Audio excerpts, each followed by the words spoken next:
Buletin Didik 14 Disember bersama saya Charles Mohan. Salam sejahtera. 14 pelajar sekolah di Perlis mempertaruhkan tarian Iram-Iram bagi merebut kejuaraan tari kanak-kanak Malaysia yang akan diadakan di Istana Budaya pada 17 Disember ini.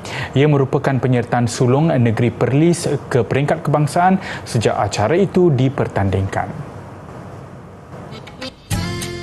Uniknya tarian Iram-Iram ini ialah menggabungkan kesemua ragam dalam permainan tradisional rakyat yang turut disuntik dengan elemen muzik dan tarian tradisional Perlis, iaitu tarian Cik Lang.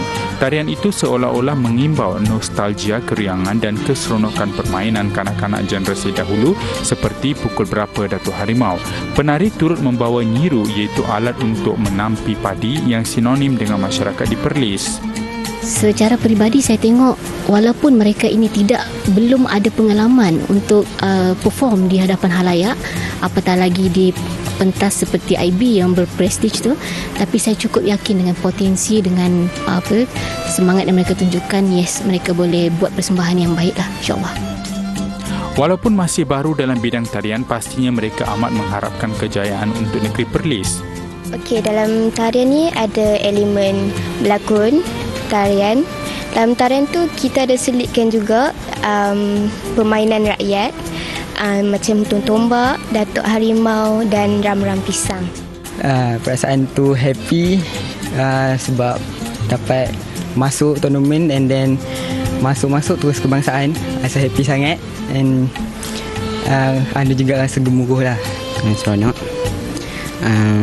Perasaan tu ada takut, malu, tapi kena berani lah. Kumpulan pelajar berusia 7 hingga 17 tahun ini terpilih melalui uji bakat menyertai Kumpulan Bimbingan Seni Cemerlang KBSC yang diselia Jabatan Kesenian dan Kebudayaan JKKN Perlis. 8 sekolah terlibat ialah SK Sena, SK Jalan Raja Said Alwi, SK Seri Indra, SMK Raja Puan Muda Tengku Fauzia, SMK Said Hassan, SMK Derma, SMK Perlis dan SMK Datuk Sheikh Ahmad. Difahamkan Perlis antara 8 negeri yang terpilih ke peringkat kebangsaan untuk merebut kejuaraan dalam pertandingan itu. Kolej Vocasional Keningau baru-baru ini menganjurkan kelas induk tentang ekonomi kitaran yang dikendalikan secara maya oleh seorang guru terkenal dari Itali, Armando Persico. 28 pelajar dan 4 orang guru menyertai bengkel itu yang dianjurkan pada 8 Disember lalu selama sejam melalui aplikasi Google Meet. Slot selama sejam itu berfokuskan ekonomi kitaran terutama dalam penghasilan dan penggunaan plastik untuk memelihara alam sekitar sekaligus mengurangkan kesan sampingan penggunaannya yang tidak terkawal. Ekonomi kitaran adalah konsep guna pulang dan cipta bahan industri yang berbeza dengan model ekonomi linear, iaitu dengan mengutamakan pengurangan bahan buangan dan memaksimalkan penggunaan semula bahan terpakai. Konsep itu bukan saja mampu membantu menangani masalah perubahan iklim, malah berpotensi menjadi peluang pekerjaan dan perniagaan kepada golongan belia. Kelas tersebut juga bertujuan membantu meningkatkan kemahiran berkomunikasi khususnya dalam bahasa Inggeris. Untuk rekod, Armando Persico adalah seorang pendidik di Itali yang pernah tersenarai sebagai finalis Global Teacher Prize pada 2017. Kejayaannya itu adalah hasil sumbangannya mendidik pelajar dalam bidang keusahawanan dan ekonomi. Yayasan Pelajaran Mara YPM membantu 30 pelajar B40 yang berpotensi cemerlang di sekitar negeri Melaka mengikut program Mercu Anak Bangsa. Penganjuran program bertujuan memperbaiki kelemahan peserta dalam setiap subjek. Program dianjurkan bersama Jabatan Pendidikan Negeri Melaka JPNM itu adalah projek rintis Tajaan Bank Pembangunan Malaysia Berhad. Antara pengisian program selama 4 hari ialah sesi motivasi, pengucapan awam, latihan dalam kumpulan serta bengkel.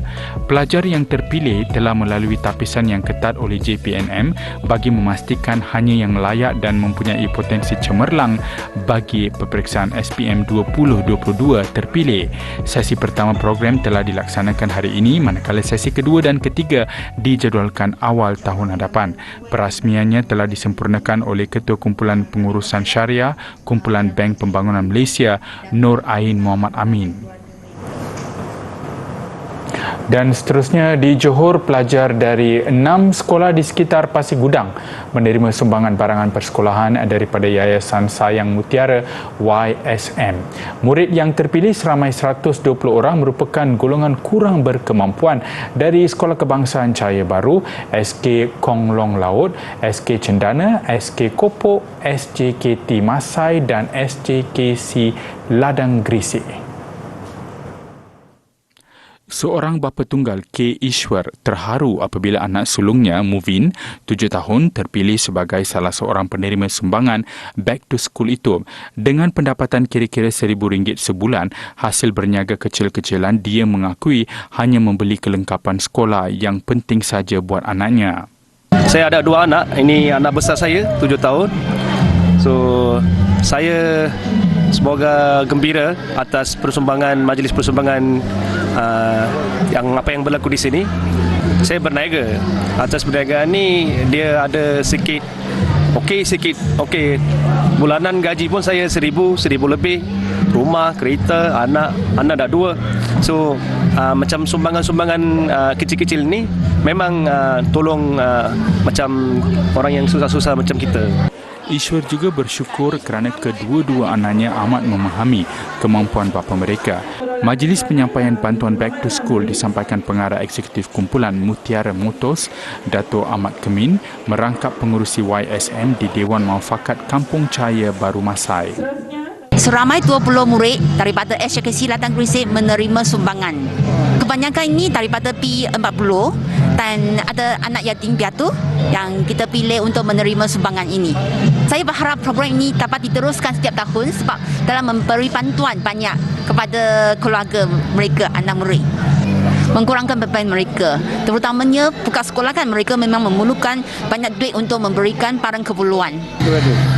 Beg, kasut, kotak pensel, 5. Adik nombor apa? Nombor 4. Ayah kecil hilang. Mak meniaga burger.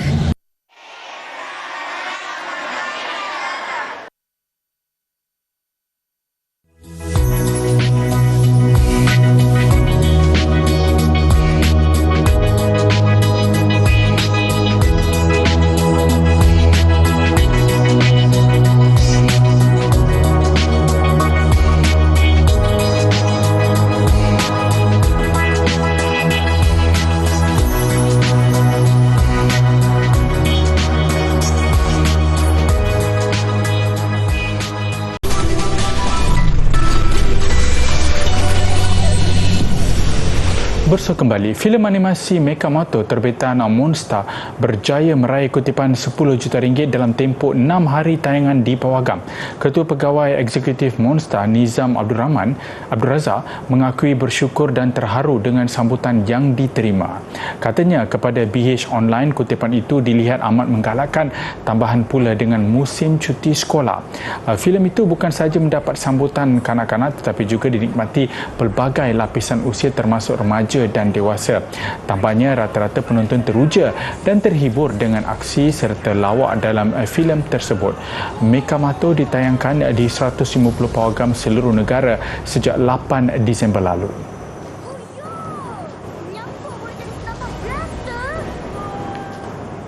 Jabatan Meteorologi Malaysia meramalkan hujan lebat paling ekstrim pada musim tengkujuh tahun ini akan bermula di negeri pantai timur dan timur Johor bermula Sabtu 17 Disember dan berterusan untuk beberapa hari. Timbalan Ketua Pengarah Strategik dan Teknikal Met Malaysia, Muhammad Hisham Muhammad Anip berkata, Kelantan dan Terengganu dijangka akan menerima kesan daripada fenomena itu. Pada hujung minggu ni, bermula Sabtu, Ahad, mungkin 4-5 hari ke depan lah kita kata, kita nampak akan ada satu episod hujan yang mungkin yang kali ini adalah yang terkuat lah kita pernah alami untuk tahun ni sepanjang monsun timur laut ni. Jadi untuk yang yang episod yang bakal berlaku ni bermula Sabtu ni melibatkan negeri-negeri di pantai timur daripada Kelantan, Terengganu, Timur Pahang dan juga Timur Johor. Maknanya kita akan pantau daripada semasa ke semasa sebab maklumat sentiasa berubah.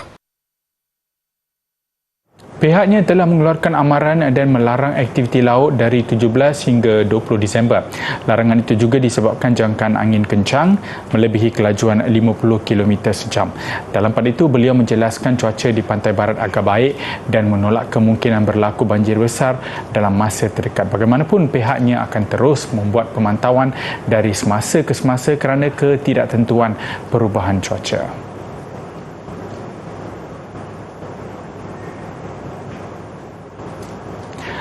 Jerami padi biasanya dibuang atau dibakar selepas padi dituai.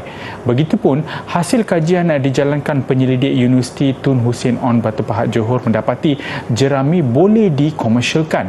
Bagi tujuan itu, UTHM menjalin kerjasama dengan Sirim Berhad bagi menghasilkan pelbagai produk termasuk kertas. Kajian membabitkan 10 penyelidik dari UTHM telah lama dijalankan namun sukar untuk dikomersial atas pelbagai halangan. Kajian berkenaan kemudian dibawa kepada Sirim untuk tindakan lanjut. Hasilnya, buat permulaan, inisiatif itu membabitkan 100 pesawah yang mengusahakan sawah secara kelompok seluas 283 hektar di Sungai Balang Muar. Ia bukan saja dapat meningkatkan pendapatan pesawah, malah memelihara alam sekitar. Bagaimana daripada waste jerami itu kita menjadikan satu bahan yang boleh dijual di pasaran, iaitu kita panggil green composite. Antaranya adalah decking dipanggil, salah satu contoh yang kita buat bersama dengan berbagai pihak yang kita telah tunjukkan di sini dengan pemasangan sampling kepada decking dan juga kita panggil produk yang kita boleh showcasekan lah. Saya melihat bahawa inisiatif Living Lab Muar ini dapat menggabungkan industri masyarakat bersama dalam memajukan sawah ni. Jika sebelum ni mereka menggunakan padi, beras sebagai hasil, selepas ini bahan komposit daripada jerami contohnya boleh menjadi hasil yang baik. Jelasnya, selain dijadikan bahan ternakan dan bahan utama baja kompos, jerami padi juga boleh digunakan bagi menghasilkan produk seperti panel dinding dan lantai, perabot, gazebo serta kraf tangan. Ia juga mampu menghasilkan bahan komposit hijau berkualiti tinggi dan mesra alam. Mengikut rekod, sawah padi berkelompok di Sungai Balang ini mampu menghasilkan lebih 4,000 tan jerami padi setahun. Seterusnya menghasilkan pelbagai produk hiliran yang meningkatkan pendapatan petani.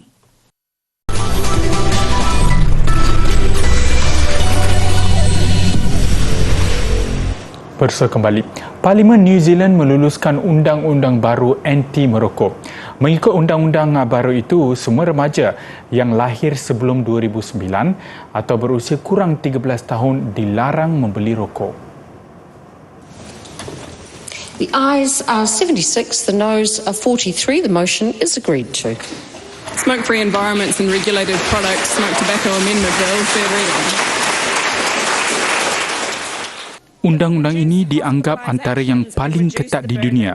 Ia meliputi langkah New Zealand untuk mengurangkan 90% jumlah kedai runcit yang dibenar menjual rokok daripada 6,000 kepada hanya 600 premis pada penghujung 2023. Turut dikurangkan jumlah nikotin yang dibenarkan di dalam produk rokok. Sabit kesalahan boleh didenda $150,000 New Zealand atau RM426,000. Mengikut perancangan, kerajaan New Zealand mahu menjadikan negara itu bebas rokok menjelang 2025. Ketua-ketua Tenaga dan Sains Amerika Syarikat Saintis dan Tenaga memuji perkembangan saintifik ke atas tenaga gabungan. Menurut Setiausaha Tenaga Amerika Syarikat Jennifer Granholm, ia adalah suatu kejayaan bersejarah. It's the first time it has ever been done in a laboratory, anywhere in the world. Simply put, this is one of the most impressive scientific feats of the 21st century. Saintis di Makmal Kebangsaan Lawrence Livermore di California pada 5 Disember lalu buat pertama kalinya memperolehi tenaga bersih dalam ujian gabungan menggunakan laser. Dalam ujian itu, laser disasarkan pada bahan api dengan tujuan menggabungkan dua atom cahaya menjadi lebih padat dan melepaskan tenaga. Saintis percaya tempoh yang panjang masih diperlukan sebelum tenaga gabungan itu dapat dikomersialkan. Mereka juga percaya halangan yang mungkin timbul turut membabitkan bidang sains dan teknologi. Sequel kepada juara box office Avatar tiba di pawagam minggu ini, 13 tahun selepas filem pertamanya ditayangkan. Persoalan besar mengenai Avatar The Way of Water ialah, adakah sequel kepada filem terlaris dalam sejarah ini mampu menarik penonton untuk mengatasi kos produksi dan pemasaran? Pengarah James Cameron berkata Avatar The Way of Water perlu mengutip $2 bilion Amerika, itu pun hanya untuk menyeimbangi kos yang tinggi. Hanya 5 filem berjaya mencapainya, termasuk 2 lagi arahan Cameron, Avatar dan Titanic. Beliau mengakui agak bimbang pada mulanya kerana penonton mungkin tidak peduli lagi dengan kisah Avatar. Then we dropped our first teaser trailer in May and it had 148 million views in 24 hours. I'm not worried about it anymore. What does worry me is that the market has contracted due to the kind of double punch of streaming and the pandemic. It's coming back, slowly coming back. We're at maybe 80%. Oh, look, it's fantastic. You know, this isn't just a movie that we made. This was a labour of love that, you know, spread out over a decade. So it's great to finally be able to share it. Berdasarkan jualan tiket awal dan faktor-faktor lain, The Way of Water dijangka mengutip antara 150 hingga 175 juta dolar pada tayangan pembukaan. Untuk rekod, Avatar mencatat 77 juta dolar pada pelancarannya pada 2009. Namun, filem itu mempunyai daya kekal yang tinggi, memegang tahta nombor 1 box office untuk 7 minggu berturut-turut sehingga mengutip 760 juta dolar di Amerika Utara.